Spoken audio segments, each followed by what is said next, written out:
గాంధీ భవన్ లో జగ్గారెడ్డి మాట్లాడుతున్నారు. లైవ్ లో చూద్దాం. ఆ చరిత్రని అందుకే ఇందిరాగాంధీ గారు జాతీయం చేశారు. బ్యాంకులు పల్లెలకు బ్యాంకులు అని ఇది కాబట్టి చరిత్రనే సరే. ఈరోజు దాని తర్వాత పివి నరసింహరావు గారిని కాంగ్రెస్ పార్టీ ప్రధానమంత్రి చేసింది. ఆయన సవరణ చేసిండు కాంగ్రెస్ నాయకత్వంలో. తర్వాత మన్మోహన్ సింగ్ గారు 10 ఏళ్ళు పేదవాడికి ఉపాధి హామీ వారు చేసిర్రు సోనియా గాంధీ నాయకత్వంలో.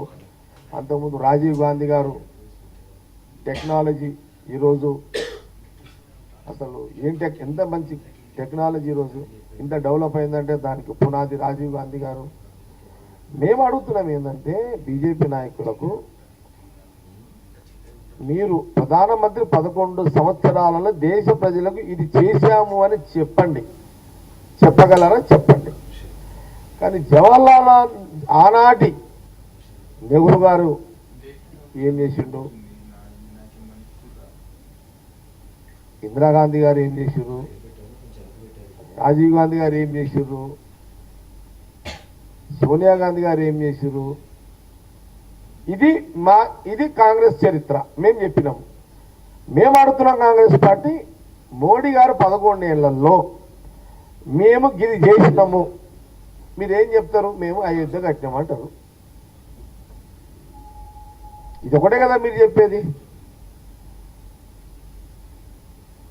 కానీ మానవులకు మనుషులకు జీవించడానికి ఆర్థికపరమైన ఉద్యోగపరమైన ఏమన్నా చేసినట్టుగా మీరు ఏదన్నా చెప్పగలుగుతారా?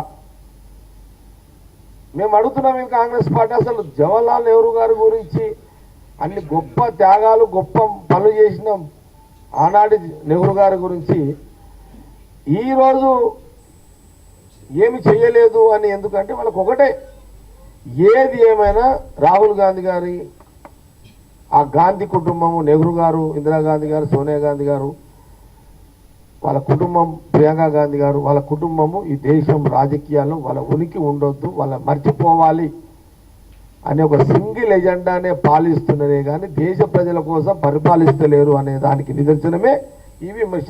అందుకే నిన్న సోనియా గాంధీ గారు తీవ్రమైన స్థాయిలో వారు అన్నారు. అందుకే నెహ్రూ గారిని కించపరచడమే కేంద్ర సర్కారు ప్రాధాన్యత పెట్టుకున్నది అని.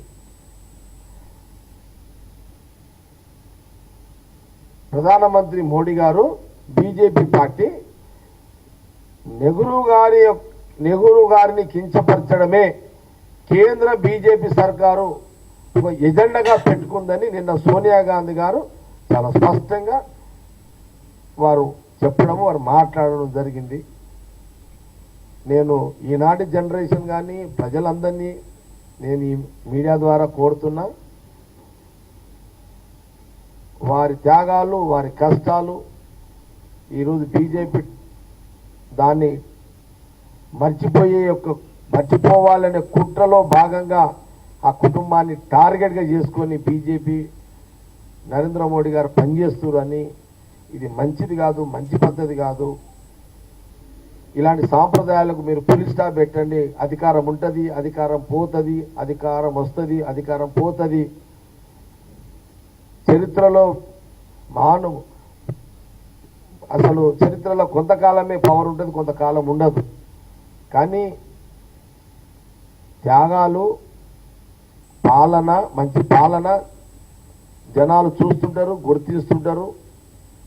కొన్ని పరిస్థితుల దృష్ట్యా కొంత ఎమోషన్స్కి లోనయ్యి ఆ ఎన్నికల్లో కొంత జరుగుతుంటే అనుకోకుండా పొరపాట్లు. కాబట్టి సోనియా గాంధీ గారి యొక్క నాయకత్వంలో, రాహుల్ గాంధీ గారి యొక్క నాయకత్వంలో ఈ దేశంలో కాంగ్రెస్ పార్టీ కార్యకర్త, కాంగ్రెస్ పార్టీ నాయకుడు వాళ్ళ సిద్ధాంతాలను, వాళ్ళ త్యాగాలను తప్పకుండా యావత్ భారతదేశంలో కాంగ్రెస్ పార్టీ అభిమానించే ప్రజలు వారి త్యాగాలను మా భుజాల మీద, వారి ఆదర్శాలను మా భుజాల మీద, వారి ఆలోచనలను మా భుజాల మీద, అవన్నీ కూడా మేము వారి బాటలో అధికారం లేకపోయినా ప్రతిపక్షంలో ఉన్న ఐడియాలజీని ఎప్పుడు కూడా మేము వారి ఐడియాలజీని ఎప్పుడు గౌరవిస్తూనే పనిచేస్తున్న యొక్క చరిత్ర ఈ దేశంలో ఉన్నది, ఈ దేశంలో ప్రజల్లో ఉన్నది, ఈ దేశంలో ప్రజల్లో ఉన్నదానికి ఎలాంటి అనుమానం లేదనే విషయాన్ని నేను ఈ సందర్భంగా మీడియా ద్వారా యావత్తు ప్రజానీకానికి తెలియజేయడం